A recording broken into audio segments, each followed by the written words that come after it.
Welcome to LevFin Insights podcast series, Levered Lines.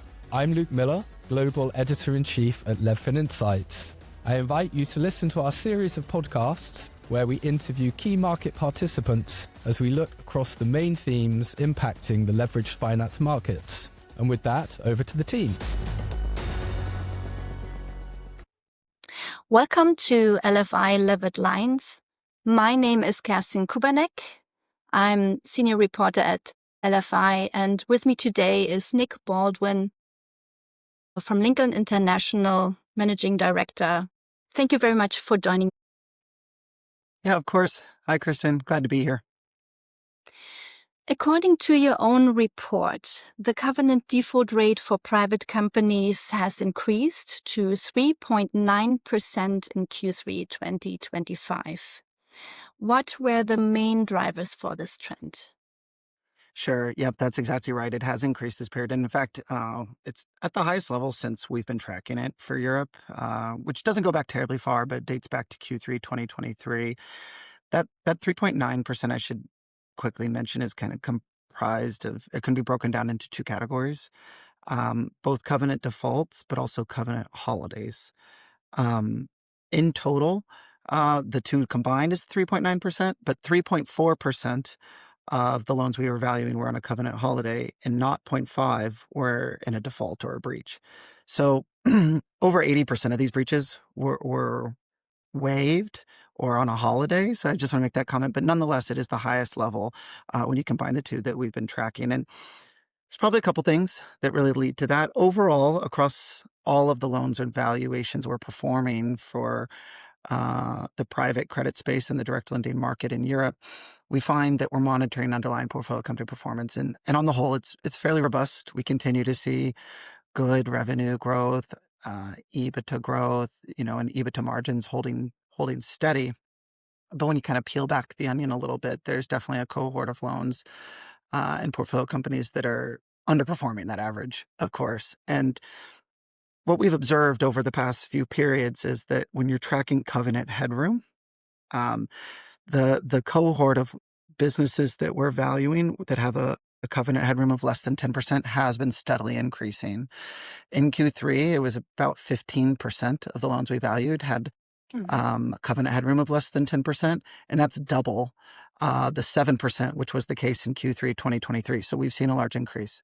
Again, that's driven by this subset of underperforming companies. And as that's been increasing, we've seen that more and more companies are also defaulting because their covenant headroom is shrinking.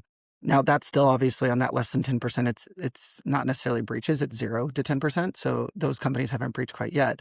But we've seen that they go hand in hand. And as these covenant headrooms are tightening for businesses where maybe leverage is increasing because they've been middling in performance or soft in performance and haven't been able to delever in line with expectations for underwriting cases, we've seen that there's been more pressure on that. And as you said, more than 80% of the cases, the lenders would provide covenant holidays, right? But what specifically does this look like? Yeah, it can look like a lot of different things, of course.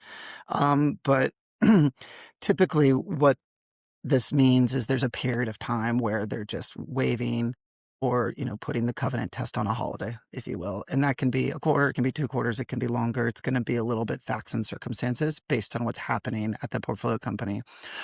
It can even be just a quarter or two because sometimes the lender might not be aware of what's going on with the covenant breach until the right before or as a covenant compliance certificate is issued, and in which case they might immediately go to a holiday while they try to understand the underlying issues. So I guess what I would say is that, on one hand, it's probably a good sign that it's more covenant holidays than defaults, because what's happening is that tells me that lenders, sponsors, and portfolio companies are all working together to find solutions. But I wouldn't state that means that these holidays won't convert to breaches or defaults, or maybe otherwise an amendment to avoid a default otherwise. But that amendment might mean increased pricing. It might mean a change to the capital structure. It might mean a sponsor infusion. It could mean a lot of things. It's hard to say. But what typically is happening is that there's a holiday in place to allow folks to figure out the next step. So it's good on one hand because you think, okay, it's a relationship business and this is kind of functioning as let's come to the table and have a discussion and figure out what needs to happen next. And everyone in the ecosystem is supportive. But obviously it's a KPI and a leading indicator to softness and underperformance for those specific companies. What I also found interesting in your report is that so more than 17% of the companies had some form of PIK interest across their senior debt, right? Which is quite an increase from 15.5% the previous quarter. But what does this actually indicate? Yeah, absolutely. And I would say it's not only an increase from the prior period, it's an increase from the lows we observed in again, 2023, to go back to that period. But in Q1 2023, it was only 6.9% of loans. So really since then to go to 17.5 is a large increase. Now, the way we think about PIK is kind of in two ways. Not all PIK is maybe created equal. And we kind of maybe to simplify it, maybe overly so, but nonetheless, we simplify it as good PIK and bad PIK. And the way we define that is good PIK is a loan that PIK was contemplated at the original origination of that loan. So maybe there was a PIK toggle or a PIK component of the interest at the date that it was underwritten and originated. Bad PIK we think of as a loan where there wasn't the PIK at close or at origination, and it's been added subsequently via an amendment or likely an amendment. The reason why we call that bad PIK is because it means that the PIK has been introduced to solve a liquidity problem, more or less, right? The company is preserving cash and is now going to partially at least preserve that cash by PIKing the interest rather than cash paying at least a component of it. So yes, the PIK is increasing. I think that you could say some of that is just due to the use of PIK in the market at large. They were seeing more PIK at good PIK, if you will, so PIK that's at origination. But we've also seen a large increase in this bad PIK. And so in the current period, we observed that over 49%, about 49.5% of all the loans that had PIK had bad PIK. So nearly half. But if you go back to that low, that Q1 2023, where PIK was a low that I mentioned moments ago, at that time, the investments that had bad PIK was only 28.6. So we are seeing that, yeah, there's probably some origination that's happening with more use of PIK and PIK toggles at close. That's true, but really it's also a lot more bad PIK, quote unquote, in the market. So loans where the PIK has been added since origination, and it's like I said, to help businesses preserve liquidity so that they aren't overburdened by their cash interest. What also surprised me was that sector-wise, there was an increase in covenant holidays in the tech sector, which used to be the go-to sector, right, for a lot of private equity firms. What happened there? Why do we see some trouble in that sector specifically? Yeah, it's a great point. It's on a size-weighted basis, nearly 8% of the loans in the tech sector that we valued had a covenant default and or holiday. And a year ago, so this is data as of Q3 2025. So Q3 2024, a year prior, it was 0% of those loans. So it has been a large increase in the last year, and it's overtaken consumer, which was previously the highest sector in terms of this percentage of covenant defaults and holidays by industry. There's a couple things probably to note here. It's not all tech companies. It's mainly driven by subsectors within it, particularly software and digital media subsectors. What we've observed and doing a lot of the valuation work that we perform and looking at all these portfolio companies is that particularly by vintage, certain vintages are making up a higher percentage of these defaults and holidays. And those vintages are the 2021 and 2022 deals, which might not surprise the folks that are out in the market and recall back to those periods of time when, particularly early 2022 and most of 2021, where valuations were high, interest rates were still low, and leverage levels as a result were also high. A lot of software businesses that were underwritten with really high growth expectations, particularly on the top line at that time, have struggled to meet those expectations of that top line growth since the deal was done from those vintages, and driven by macroeconomic headwinds, higher interest rate burden, et cetera, and large leverage levels. So that's what we're kind of seeing work through there. Additionally, some software businesses are really exposed to AI risk. And so that's another factor out there when you combine kind of the lack of growth, the macroeconomic headwinds, and then potential risk to certain subsectors of that whole industry from AI. There's been a slowdown in that growth, which has been resulting in probably more pressure on leverage for those businesses than was the expectations at close. Are there any other sectors where you can see some sort of stress or trouble? Nothing has been changing in a way that I would call out. It's been kind of business as usual in the other subsectors we're tracking. I just don't want to ignore the fact that consumers are very close second to technology in terms of these levels. The other bucket things into really business services, consumer, healthcare, industrials, and technology in broad strokes. Of course, there's subsectors within all of those. But when we talk about those 5 sectors as the broad sectors, consumer and technology are kind of leading the way in terms of these defaults and holidays, with the others pretty materially further behind. So it's interesting because the news story has probably been what's happening in terms of the tech sector, the subsectors of software within it, and as mentioned, also digital media. But consumer continues to have a high degree of stress when you look at these covenant defaults and holidays. So I don't want to ignore that.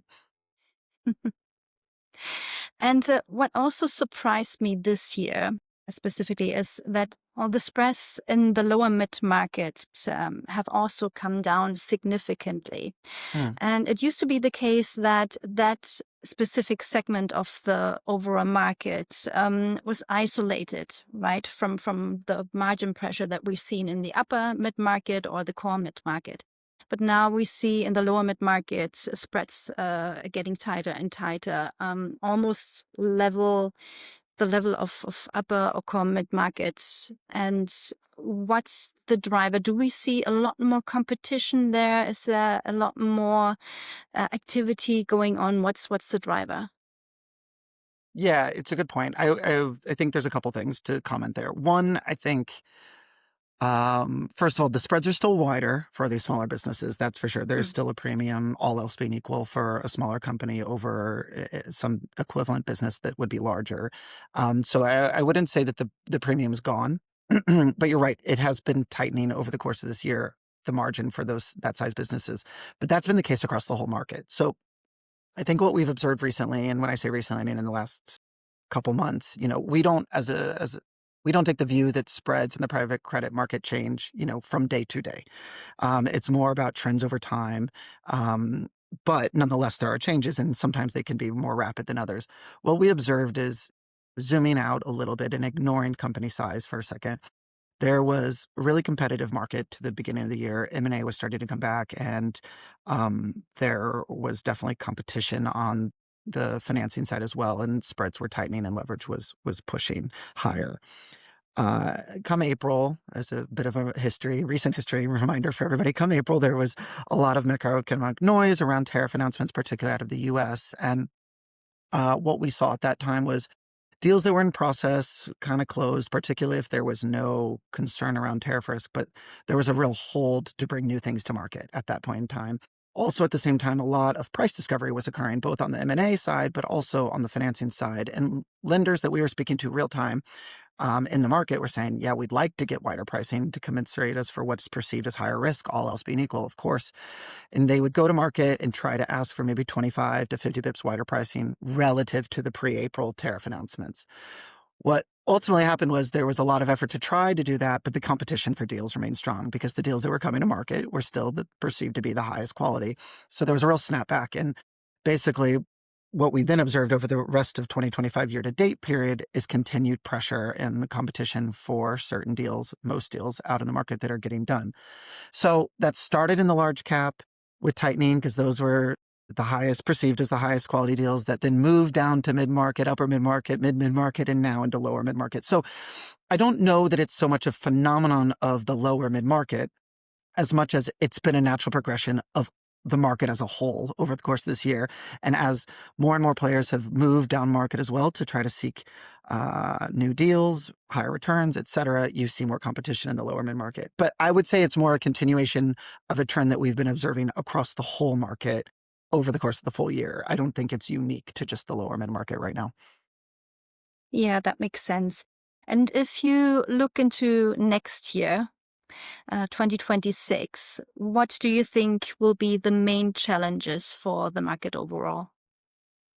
Yeah, I think it's going to be more the same in terms of, look, folks are looking to return capital to investors. That's the truth. There's been anecdotal discussion with many managers we're talking to, both on private equity and private credit or direct lending, around pipelines increasing for M&A activity, which is great, because what that would mean is more supply of deals in the market. And it might mean that there's more, if that is the case, that there's more coming to market. It also might mean that buyers and sellers, at least on the equity side, are starting to come to terms on valuations where before they were further apart. We'll see if that actually picks up. But if there is more volume of deal in the market, particularly on the buyout side, what you'll also find is potentially less competition on the financing side, because there will be more deals for folks to turn their attention to, rather than everyone looking at the smaller subset of deals that are getting done and on the best quality assets. So if, let's say, I don't want to say low quality assets, but let's say maybe less than perfect quality assets start coming to the market and more of them, what you might find is that, one, there'll just be more M&A activity that can be done if buyers and sellers are happy to meet on pricing there. But then if that is also the case, then financing environment might become slightly more lender friendly. We'll see. It might mean wider spreads. It might mean less leverage. It's hard to say exactly, but that could be the case. I think what's true is right now, it's really still competitive for pricing and financings. There's a lot of talk around how low will pricing go, and everyone says, they won't go below 5, and then they say they won't go below 4 3/4, and now they're saying they won't go below 4.5. We'll see. We'll see. There will be a floor. It does seem like in Europe, many managers are holding firm at that 4 3/4, and really only for specific deals, not across the board. But we'll see. If buyers and sellers on the equity side can start to find agreement on valuations, it could mean that financing could become slightly less competitive. A lot to look out for, of course. Yeah, absolutely. Thank you very much, Nick, for this conversation. Thank you. Thank you, Kerstin. It was great. Thank you. This podcast should not be copied, distributed, or reproduced in whole or in part. Neither LevFin Insights nor its affiliates makes any representation or warranty as to the accuracy or completeness of any information contained in this podcast. LevFin Insights is not providing investment, legal, accounting, or tax advice. LevFin Insights is not providing research or making any recommendations, nor is LevFin Insights offering or soliciting any transaction with respect to the purchase or sale of any security that the listener may hold.